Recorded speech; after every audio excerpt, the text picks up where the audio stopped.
Welcome to today's reading from the Krishna book. Om Namo Bhagavate Vasudevaya. Om Namo Bhagavate Vasudevaya. Om Namo Bhagavate Vasudevaya. Chapter 43, The Killing of the Elephant, Kuvalayapida. After taking their baths and finishing all the other morning duties, Krishna and Balram could hear the beating of the kettle drums in the wrestling arena. They immediately prepared themselves to proceed to the spot to see the fun. When Krishna and Balram reached the gate of the wrestling arena, they saw a big elephant of the name Kuvalayapida being tended by a caretaker riding on its head. The caretaker was deliberately blocking the entrance by keeping the elephant in front of the gateway. Krishna could understand the purpose of the caretaker, and he prepared himself by tightening his clothes before combating the elephant. He addressed the caretaker in a very grave voice, as resounding as a cloud. "You miscreant caretaker, give way and let me pass through the gate. If you block my way, I shall send you and your elephant to the house of death personified." The caretaker, being thus insulted by Krishna, became very angry, and in order to challenge Krishna, as was previously planned, he provoked the elephant to attack. The elephant then moved before Krishna like inevitable death. It rushed toward him and tried to catch him with its trunk, but Krishna very dexterously moved behind the elephant, being able to see only to the end of its trunk. The elephant could not see Krishna hiding behind its legs, but it tried to capture him with his trunk. Krishna again very quickly escaped capture, and he again ran behind the elephant and caught its tail. Holding the elephant by its tail, Krishna began to pull it, and with very great strength, he dragged it for at least 25 yards. Just as Garuda drags an insignificant snake. Krishna pulled the elephant from this side to that, from right to left, just as he used to pull a calf by its tail in his childhood. After this, Krishna went in front of the elephant and gave it a strong slap. He then slipped away from the elephant's view and ran to its back. Then, falling down on the ground, Krishna placed himself in front of the elephant's two legs and caused it to trip and fall. Krishna immediately got up, but the elephant, thinking that he was still lying down, tried to push an ivory tusk through the body of Krishna by forcibly stabbing it into the ground. Although the elephant was harassed and angry, the caretaker riding on its head tried to provoke it further. The elephant then rushed madly toward Krishna. As soon as it came within reach, Krishna caught hold of the trunk and pulled the elephant down. When the elephant and caretaker fell, Krishna jumped up on the elephant, broke off one of its tusks, and with it killed the elephant and the caretaker also. After killing the elephant, Krishna took the ivory tusk on his shoulder, decorated with drops of perspiration and sprinkled with the blood of the elephant. He looked very beautiful, and thus he proceeded toward the wrestling arena. Lord Balram took the other tusk of the elephant on his shoulder, accompanied by their cowherd boyfriends. They entered the arena. When Krishna entered the wrestling arena with Balram and their friends, he appeared differently to different people, according to their different relationships or the rasas with him. Krishna is the reservoir of all pleasure and all kinds of rasas, both favorable and unfavorable. He appeared to the wrestlers exactly like a thunderbolt. To the people in general, he appeared as the most beautiful personality. To the females, he appeared to be the most attractive male, Cupid personified, and thus he increased their lust. The cowherd men who were present there looked upon Krishna as their own kinsman. Coming from the same village of Vrindavan, the impious Kshatriya kings who were present saw him as the strongest ruler and their chastiser. To the parents of Krishna, Nanda and Yashoda, he appeared to be the most loving child. To Kamsa, the king of the Bhoja dynasty, he appeared to be death personified. To the unintelligent, he appeared to be incapable personality. To the yogis present, he appeared to be the supersoul. To the members of the Vrishni dynasty, he appeared to be the most celebrated descendant. Thus appreciated differently by different kinds of men present, Krishna entered the wrestling arena with Balram and his cowherd boyfriends. Having heard that Krishna had already killed the elephant Kuvalayapida, Kamsa knew beyond doubt that Krishna was formidable. He thus became very much afraid of him. Krishna and Balram had long arms. They were beautifully dressed. and they were attractive to all the people assembled there. They were dressed as if they were going to act on a dramatic stage, and they drew the attention of all people. The citizens of Mathura city who saw Krishna, the Supreme Personality of Godhead, became very pleased and began to look on his face with insatiable glances, as if they were drinking the nectar of heaven. Seeing Krishna gave them so much pleasure that it appeared as if they were not only drinking the nectar of seeing his face, but were also smelling the aroma and licking up the taste of his body, and were embracing him and Balram with their arms. They began to talk among themselves about the two transcendental brothers. For a long time they had heard of the beauty and activities of Krishna and Balram, but now they were personally seeing them face to face. They thought that Krishna and Balram were two plenary incarnations of the Supreme Personality of Godhead, Narayan, who had appeared in Vrindavan. The citizens of Mathura began to recite Krishna's pastimes, his birth as the son of Vasudeva, his being taken into the care of Nanda Maharaj and his wife in Gokul, and all those events leading to his coming to Mathura to favor them. They spoke of the killing of the demon Putana as well as the killing of Trinavrit, who came as a whirlwind. They also recalled the deliverance of the twin brothers from within the Yamala Arjun trees. The citizens of Mathura spoke among themselves. Shank, Chud, Keshi, Dhenukasur, and many other demons were killed by Krishna and Balram in Vrindavan. Krishna also saved all the cowherd men of Vrindavan from a devastating fire. He chastised the Kaliya snake in the waters of the Yamuna, and he curbed the false pride of the heavenly king Indra. Krishna held up the great Govardhan hill in one hand for 7 continuous days and saved all the people of Gokul from incessant rain, hurricane, and hailstorm. They also began to remember other enlivening activities. The damsels of Vrindavan were so pleased by seeing Krishna's beauty and participating in his activities that they forgot the troubles of material existence. By seeing Krishna and thinking of him, they forgot all sorts of fatigue. The Mathura citizens discussed the dynasty of Yadu, saying that because of Krishna's appearance in this dynasty, the Yadus would remain the most celebrated family in the whole universe.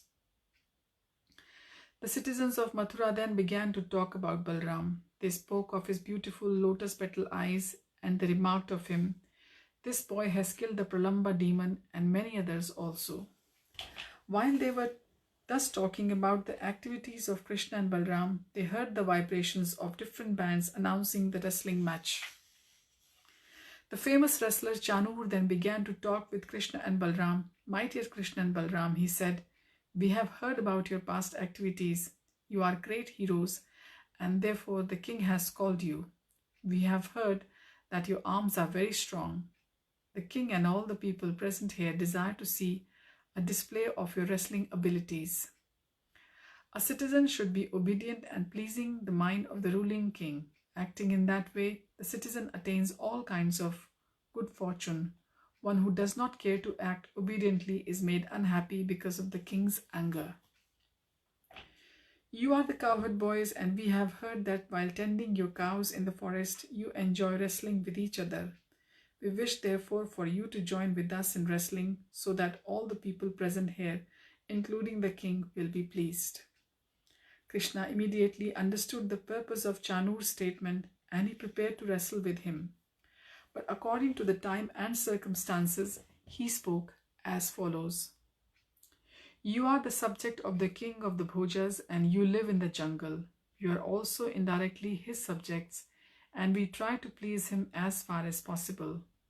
This offer of wrestling is a great favor of his, but the fact is that we are simply boys. We sometimes play in the forest of Vrindavan with our friends who are our own age. We think that to combat persons of equal age and strength is good for us, but to fight great wrestlers like you would not be good for the audience.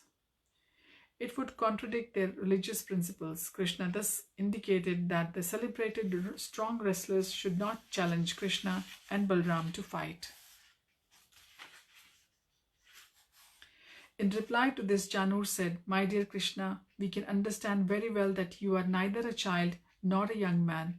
You are transcendental to everyone, as is your big brother Balram. You have already killed the elephant Kuvalayapida, who was capable of fighting thousands of other elephants. You have killed him in a wonderful way because of your strength. It behooves you to compete with the strongest of wrestlers amongst us. I therefore wish to wrestle with you, and your elder brother Balram will wrestle with Mushtik. Thus ends the Bhaktivedanta purport of the 43rd chapter of Krishna, the killing of the elephant Kuvalayapida. Chapter 44, the killing of Kamsa. After Kamsa's wrestlers expressed their determination, the Supreme Personality of Godhead, the killer of Madhu, confronted Chanur, and Lord Balram, the son of Rohini, confronted Mushtik. Krishna and Chanur, and then Balram and Mushtik locked themselves hand to hand, leg to leg, and each began to press against the other with a view to come out victorious. They joined palm to palm, calf to calf, head to head, chest to chest, and began to strike each other. The fighting increased as they pushed each other from one place to another. One captured the other and threw him down on the ground, and another rushed from the back to the front of the another and tried to overcome him with a hold. The fighting increased step by step. There was picking up, dragging, and pushing, and then the legs and hands were locked together. All the arts of wrestling were perfectly exhibited by the parties, as each tried his best to defeat his opponent. But the audience in the wrestling arena was not very much satisfied, because the combatants did not appear to be equally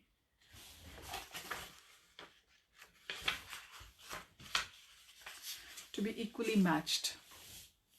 They considered Krishna and Balaram to be mere boys from Chanur and Mushtik, who were the strongest wrestlers, as solid as stone.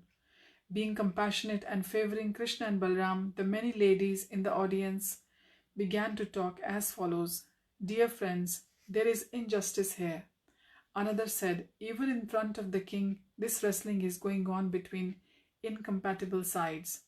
The ladies had lost their sense of enjoyment. They could not encourage the fighting between the strong and the weak. Mushtik and Chanur are just like thunderbolts, as strong as great mountains, and Krishna and Balram are two delicate boys of very tender age. The principle of justice has already left this assembly. Persons who are aware of the civilized principles of justice will not remain to watch this unfair match. Those taking part in watching this wrestling match are not very much enlightened. Therefore, whether they speak or remain silent, they are being subjected to the reactions of sinful activities. But my dear friends, another lady in the assembly spoke. Just look at the face of Krishna. There are drops of perspiration on his face from chasing the enemy, and his face appears like the lotus flower with the drops of water. Another lady said, don't you see how the face of Lord Balram has turned especially beautiful? There is reddish hue on his white face because he is engaged in a strenuous wrestling match with Mushtik. Another lady in the assembly addressed her friend. Dear friend, just imagine how fortunate is the land of Vrindavan, where the Supreme Personality of Godhead himself is present, always decorated with flower garlands and engaged in tending cows, along with his brother Lord Balram. He is always accompanied by his cowherd boyfriends, and he plays his transcendental flute. The residents of the Vrindavan are so fortunate to be able to constantly see the lotus feet of Krishna and Balram, which are worshipped by great demigods like Lord Shiva and by Goddess of Fortune. We cannot estimate how many pious activities were executed by the damsels of Rajbhumi so that they were able to enjoy the Supreme Personality of Godhead by looking upon the unparalleled beauty of his transcendental body. The beauty of the Lord is beyond compare. No one is higher than or equal to him in beauty of complexion or bodily luster. Krishna and Balram are the reservoir of all kinds of opulence, namely wealth, strength, beauty, fame, knowledge, and renunciation. The gopis are so fortunate that they can see and think of Krishna 24 hours a day. beginning from their milking the cows or husking the paddy or churning the butter in the morning. While engaged in cleaning their houses and washing their floors, they are always absorbed in thoughts of Krishna. The gopis give a perfect example of how one can execute Krishna consciousness even while performing various types of material engagements. By constantly being absorbed in the thought of Krishna, one cannot be affected by the contamination of material activities. The gopis therefore are perfectly in trance or samadhi, the highest perfectional stage of mystic power. In the Bhagavad Gita, it is confirmed that one who is constantly thinking of Krishna is a first-class yogi among all kinds of yogis. My dear friends, one lady told another, we must accept the activities of the gopis to be the highest form of piety. Otherwise, how could they have achieved the opportunity of seeing Krishna both morning and evening? In the morning, when he goes to the pasturing ground with his cows and cowherd boyfriends, and in the evening, when he returns with them, playing on his flute and smiling very brilliantly. When Lord Krishna, the super soul of every living being, understood that ladies in the assembly were anxious for him, he decided not to continue wrestling but to kill the wrestlers immediately. The parents of Krishna and Balram, namely Nanda Maharaj, Yashoda, Vasudeva, and Devaki, were also so anxious because they did not know the unlimited strength of their children. Balram was fighting with wrestler Mushtik in the same way Krishna was fighting with wrestling with Chanur. Lord Krishna appeared to be cruel to Chanur, and he immediately struck him thrice with his fist. The great wrestler was jolted to the astonishment of the audience. Chanur then on another. Folding his two hands, he began to strike the chest of Krishna, but Lord Krishna was not even slightly disturbed. Any more than an elephant is when hit by a flower garland. Krishna quickly caught the two hands of Chanur and began to wheel him around. And simply by this centrifugal action, Chanur lost his life. Krishna then threw him to the ground. Chanur fell like the flag of Indra, and all his nicely fashioned ornaments were scattered hither and thither. Okay, we will continue our reading tomorrow from here onwards. Wish you all a very blessed day ahead. Hare Krishna.